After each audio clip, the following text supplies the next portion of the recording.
Top quality और consistent performance के लिए सिर्फ सिल्वर पंप्स। टॉप क्वालिटी और कंसिस्टेंट परफॉर्मेंस के लिए सिर्फ सिल्वर पंप्स, नाम याद रखना। जिल्ह्यातील ग्रामीण भागात मूलभूत सेवा सुविधा देण्याचं काम ग्रामपंचायत करत असते आणि त्यातीलच एक भाग म्हणजे पाणी पुरवठा।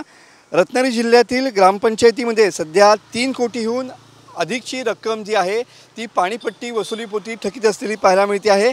जिल्ह्यातील ग्रामपंचायतीकडून मार्च अखेरीस 87% पाणीपट्टी या ठिकाणी वसूल झालेली पाहायला मिळते आहे। रत्नागिरी जिल्ह्यात एकूण 846 ग्रामपंचायती आहेत। पाणीपट्टी वसुलीचे ग्रामपंचायतीचे व्यवस्थापन या ठिकाणी वसुलीमध्ये कमी पडल्याचे चित्र या ठिकाणी पाहायला मिळते आहे।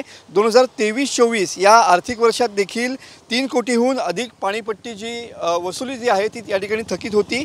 तर यावर्षी देखील आर्थिक वर्षात 3 कोटी 2 लाखांची पाणीपट्टी जी वसुलीची थकीत रक्कम या ठिकाणी असलेली पाहायला मिळते।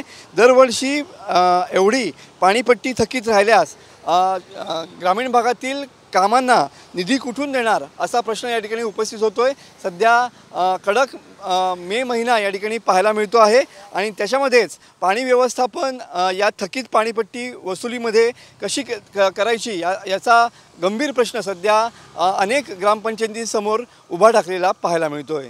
कॅमेरामन समित गजनेसह मी मनोज लेले, TV9 मराठी, रत्नागिरी।